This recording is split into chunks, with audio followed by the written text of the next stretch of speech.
इल तो बना, इल से इला तो बना दिया शिव ने जी, लेकिन मोक्ष नहीं दे पाए। मोक्ष के लिए क्या कहा? जाओ चित्रकूट जी, आएंगे राम उद्धारेंगे राम।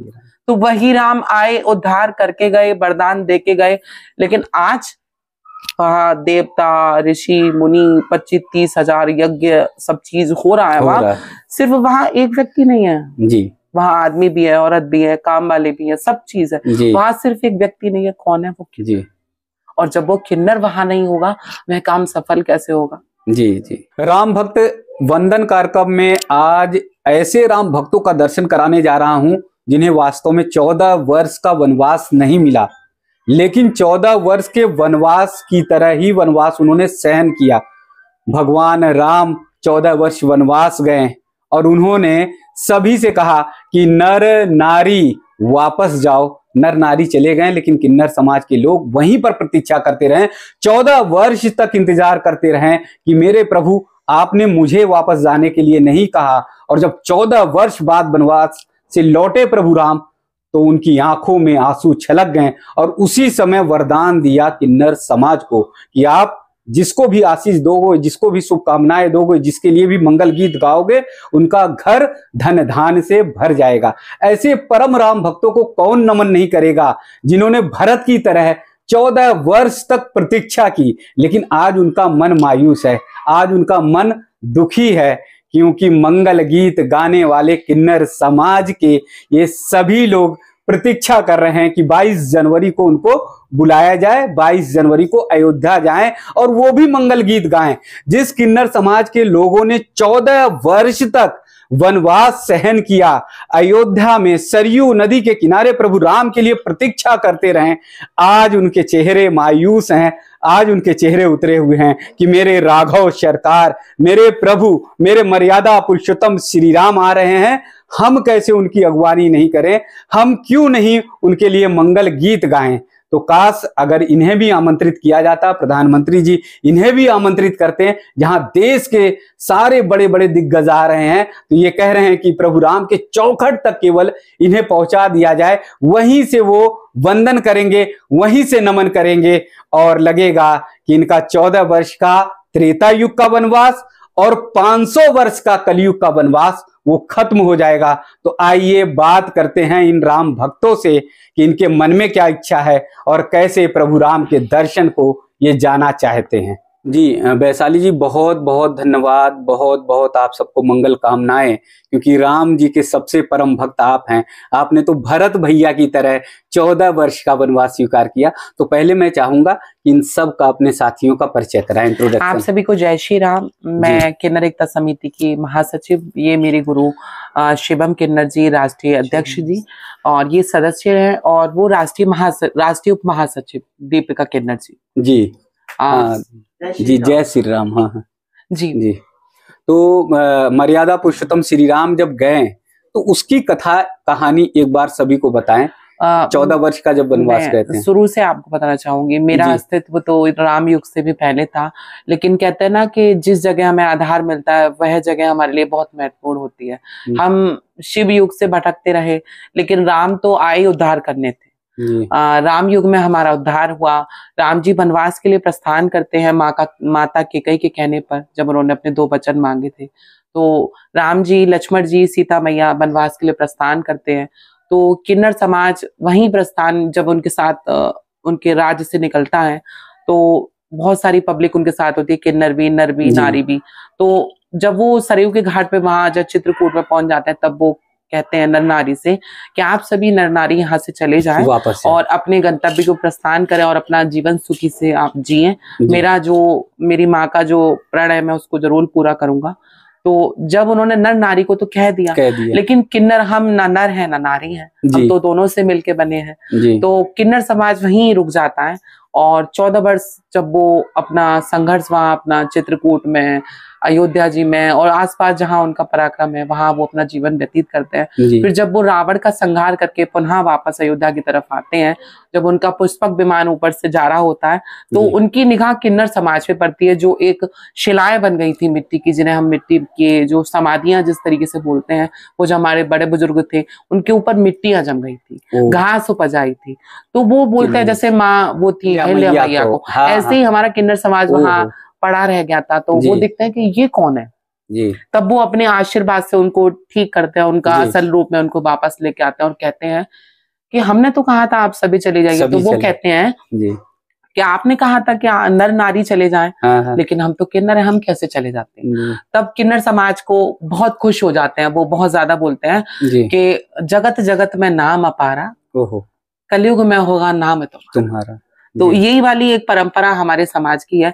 हम जन जन भटके और आज हमारे राम की आशीर्वाद हमें प्राप्त हुआ कि आप जिस घर में जाकर मंगल गान करेंगे, जिस घर में जाके आप खुशियां मनाएंगे, उस घर का बेड़ा पार होगा, खुशियां आएंगी। और वही परंपरा आज तक चली आ रही है। मेरे किन्नर समाज जो आज मंगल गीत गाने घरों में, बच्चे की खुशी में, शादी की खुशी में, गृह प्रवेश में जाते हैं, वो वही परंपरा है जो राम जी के समय में हमें मिली गई थी।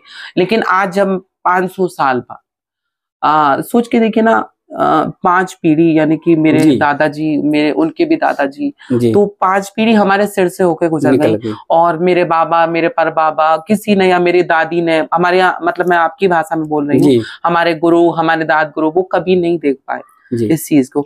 लेकिन आज जब वो समय आया तो हम बड़े अधीर से हो गए। हमने बड़ा सोचा कि हमें लगेगा कि आज नहीं कल सुध लेंगे। लेकिन मैं एक चीज बड़े गर्व के साथ आपसे कह सकती हूँ और बड़ा मुझे खुशी है कि हम किन्नर समाज से हैं। ऊपर वाले ने जो हमें बनाया, हमें बड़ा प्रसन्नता है, ईश्वर का आदेश है। लेकिन कहा जाता है कि जिस जगह श्री गणेश ना हो मंगल काम में, और जिस जगह किन्नर ना हो, जब तक उनकी थाप ना हो, वह काम शुभ काम कभी सफल नहीं हो सकता है। और ध्यान रखिएगा, राम जी हमें चाहे स्वयं आदेश करके क्यों ना बुलाएं, किन्नर समाज जाएगा। लेकिन बात सिर्फ 22 तारीख की नहीं थी। राम के लिए संघर्ष तो 500 साल से शुरू है। तो वो एक एक प्राण जो त्यागे हैं वो तो बलिदानी है जी।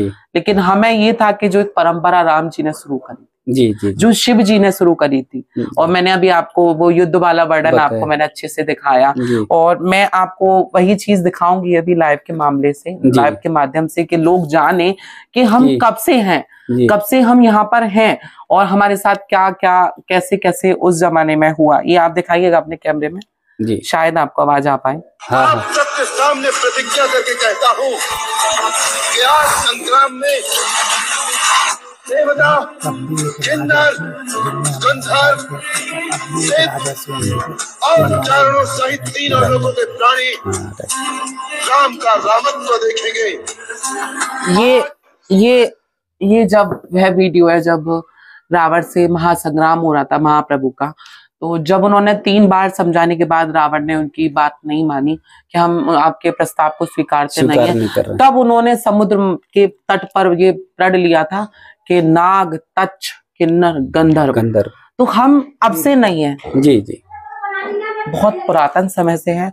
आज जब हम वहां नहीं जा पा रहे, मेरा मन, मेरे समाज का बहुत ज्यादा मन आहत हो रहा है। और मैंने कई बार ट्विटर पे बहुत ज्यादा प्रयास किया कि हमें बुला पाए। मैं ब्राह्मण हूँ और मेरा एक अलग ही जुड़ाव है, और राम के युग में परशुराम का जिक्र ना हो जी जी जी, ऐसा कैसे हो सकता है। बहुत ज्यादा मन में पीड़ा है। बस माननीय प्रधानमंत्री जी, मुख्यमंत्री जी और ट्रस्ट के अध्यक्ष और महासचिव, मेंबर्स जी जितनी भी हैं, वो हमारी सुने। मैं नहीं कह रही कि आप 50 लोगों को बुलाएं, 4 लोगों को बुलाएं, 5 लोगों को बुलाएं, लेकिन बुलाएं हमें एक कोने में, आप एक तरीके से खड़ा कर दे। बस एक उम्मीद है, एक विश्वास है कि एक टक उसे देख ले, जिसके लिए हम 500 वर्ष तड़पे। बस यही प्रार्थना है, बस इतना ही कहूंगी जी। देखिए, मुझे लगता है कि वैशाली जी की आंखें भले ही ना छलकी हों, लेकिन हृदय मन तो एकदम द्रवित हो गया, एकदम से रो पड़ी हैं, और उनका मन भावुक हो रहा है कि बस राम जी का दर्शन किया जाए। कहा ऐसा जा रहा है कि त्रेता युग उतर आया है। जिस तरह से भगवान राम त्रेता युग में 14 वर्ष का वनवास काट कर पहुंचे थे अयोध्या, वैसे ही पूरा माहौल देश भर का त्रेता युग जैसा हो गया। तो एक तरफ त्रेता युग में मर्यादा पुरुषोत्तम श्री राम राजा राम थे, और आज अगर त्रेता युग में माना जाए त्रेता युग जैसा है, तो हमारे नरेंद्र मोदी जी राजा हैं, यानी महाराजा हैं। तो इन सारे समाज के, सभी किन्नर समाज के लोगों का है कि हे राजा राम, आपकी आरती उतारेंगे अगर आप इन्हें बुलाएंगे।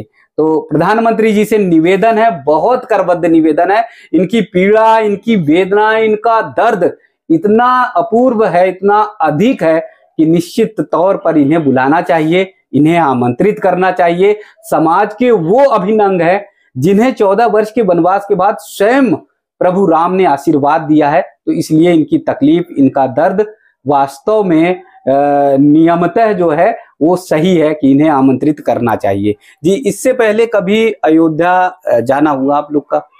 अयोध्या उस समय हमारा जाना आना नहीं हुआ, वैसे हम जाते थे जी, लेकिन उस समय वह जगह, जो जगह थी वह विवादित थी जगह, जी, वो हाँ, थी हाँ, तो हमारी, लेकिन सुप्रीम कोर्ट के आदेश के पूर्व वो जगह विवादित थी।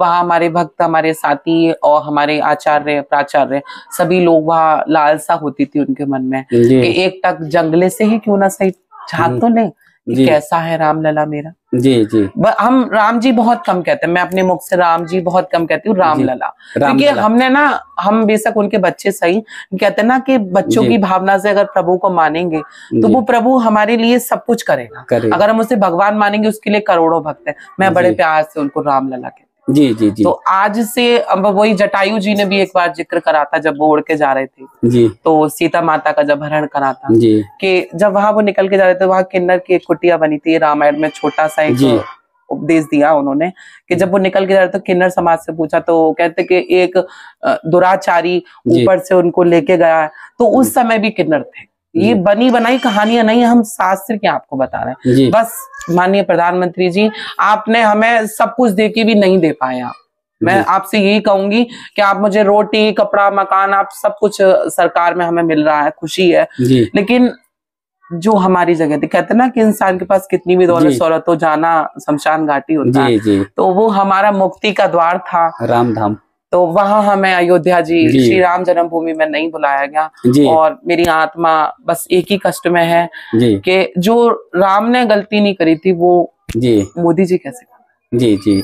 देखिए, एक एक शब्द जो है बहुत ही सधे हुए हैं वैशाली जी के, और वो एकदम हर बार द्रवित हो जा रही हैं, हर बार भावुक हो जा रही हैं, और बस यही कह रही हैं कि प्रभु राम के दरबार में इन्हें बुलाया जाए। तो देश भर की ये आवाज है, देश भर के उन किन्नर समाज की ओर से आवाज उठा रही हैं कि बस एक बार उनका दर्शन करा दें प्रभु राम का, जिसके लिए इन्होंने 14 वर्ष तक तड़पे। और देखिए ना कैसा वर्णन किया, शब्दों में तो माहिर वैशाली जी के शब्द, एक एक शब्द ऐसे लग रहे हैं कि जैसे लग रहा है कि हाँ, प्रभु राम से सीधे वार्ता करते हुए, कि इनके पूरे शरीर पर जो है पेड़ पौधे घास सब जम गए थे, इन्हें पहचानना बड़ा मुश्किल हुआ था। तो भरत जी तो एक कुटिया में रहते थे, उनका शरीर ही जर्जर हुआ था, लेकिन इन समाज के लोगों का के शरीर पर ही जो है पेड़ पौधे और तमाम चीजें उगकर आई थी, इन्हें पहचानना बड़ा मुश्किल हुआ था। तो प्रभु राम ने जब उद्धार किया, तो मोदी जी से भी निवेदन है, आग्रह है कि इन सब का उद्धार करें। अच्छा, बुलाने जाने के लिए कि आप जाएं, कहाँ कहाँ अपील की है, किन किन माध्यमों से जो है? मैंने प्रधानमंत्री कार्यालय में डाला है, पीएमओ में अच्छा, डाला है, मुख्यमंत्री जी को हमने ट्वीट करा है, ईमेल भी करा है, जी, और केशव प्रसाद मौर्य डिप्टी सीएम जी से भी हम मिलके सामने। अच्छा, उनसे वार्ता हो गई है? ये प्रार्थना पत्र हमने उन्हें समक्ष रूप से दिया था जब उनके सामने थे, उन्हें समझाया भी था ये महत्व। लेकिन मैं आपको स्पष्ट लेके कहती हूँ, मैं ब्राह्मण हूँ, परशुराम वंशी हूँ। अच्छा, और मैं एक भविष्यवाणी करके आप चीज को कहती हूँ कि मेरे रामलला विराज रहे हैं मेरे लिए, जी, कभी भी मैं जा सकती हूँ, आधी रात भी दरवाजा खुला है, खुला ही है। और मैं आपको सच बताऊं, मेरे मन की एक भावना थी कि 2 फूल जैसे सबरी ने इंतजार करके चढ़ाए थे, उस सबरी का इंतजार तो सिर्फ 100 साल 500 साल का तो नहीं था ना, जी, जी, हमारा तो युगों युगों से इंतजार है ना। जी, जी, जी। एक युग गया, दूसरा गया, इल से इला तो बना दिया शिव ने, लेकिन मोक्ष नहीं दे पाए। मोक्ष के लिए क्या कहा, जाओ चित्रकूट, आएंगे राम, उद्धारेंगे। तो वही राम आए, उद्धार करके गए, वरदान दे के गए। लेकिन आज वहाँ देवता ऋषि मुनि 25-30 हजार यज्ञ सब चीज हो रहा है, वहाँ सिर्फ वहाँ एक व्यक्ति नहीं है, जी, वहाँ आदमी भी है, औरत भी है, काम वाले भी है, सब चीज है, वहाँ सिर्फ एक व्यक्ति नहीं है। कौन है वो? जी। और जब वो किन्नर वहां नहीं होगा, वह काम सफल कैसे होगा? जी, जी। इसीलिए बस मैं एक चीज कहूंगी, बड़े द्रवित मन से कहूंगी, प्रार्थना रूपी रूप से कहूंगी कि मैं ये नहीं कह रही हूँ कि मुझे बुलाए, मेरे लिए मेरा राम। मैं अभी भी केदारनाथ गई थी और वृंदावन, बांके बिहारी जाती रहती हूँ मैं। किसी के लिए दरवाजे बंद नहीं है, राम के, श्याम के, भोलेनाथ के, वो सबके हैं, लेकिन एक परंपरा उसकी लड़ाई है कि वो परंपरा ना टूटे। चाहे आप मुझे मंदिर के प्रांगण से ही, दूर से ही एक झलक दिखा दे कि अरे मेरा रामलला आ गया और मुझे 100 रुपए वहां के जो सगुन के मिलेंगे वो मेरे लिए समझ लो कि दुनिया की सबसे बड़ी दौलत होगी। और उन्हें फ्रेम करवा दूंगी कि ये मेरे राम ने मुझे दरबार में, ये पुनर्जन्म है ना मेरे राम का। 500 साल बाद जब एक युग के बाद दूसरा युग आता है तो पुनर्जन्म होता है, अब कल की अवतार होगा, तो ऐसे ही मेरे युग राम का पुनः अवतार। तो उस अवतार पे मैं ना होंगी, मैं जाऊंगी नहीं। तो बस यही मेरी भावना है जो मैं आपसे कहना चाहता हूँ। जी, मुझे लगता है कि देश के कोई ऐसे समाज के लोग इतने ज्यादा द्रवित नहीं होंगे, इतनी करुण पुकार नहीं होगी जितनी किन्नर समाज की इनकी है, वैशाली जी की है। और वैशाली जी पूरी टीम के साथ, पूरी टीम का नेतृत्व करते हुए ये कह रही हैं कि बस राम के दरबार तक उन्हें पहुंच जाएं, केवल राम की चौखट तक पहुंच जाएं तो इनकी मनोकामना पूर्ण होगी। ये मन, क्रम, वचन सभी से निश्चल होकर इनका भाव है। और मुझे लगता है कि जब इस तरह की वेदना होती, इस तरह का भाव होता है तो जरूर पहुंचता है। मैं बस प्रधानमंत्री जी से एक अपील करना चाहूंगी, और जैसे ही मैं रामलला के 22 जनवरी को दर्शन करूं, ऐसा संभव करे मेरे राम, किसी को सपना दें, किसी को दिखाई दें, जिससे वो कह दें मेरे आके राम।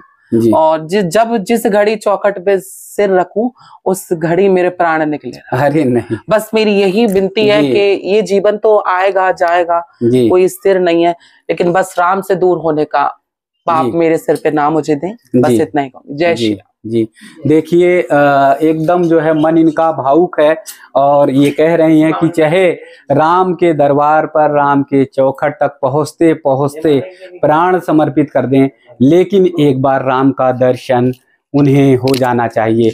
राम वही भारत की आस्था, भारत का वही राम जो सुबह होते राम राम होती है, शाम होते राम राम होती है, और जब जीवन की शुरुआत होती है तो राम से होती है, और जीवन का जब गमन होता है तो फिर राम राम से होता है। तो उन सब को देखते हुए ये साफ तौर पर पता चलता है कि किन्नर समाज प्रभु राम से कितना निकट है और कितना निकट अपने आप को पाता है।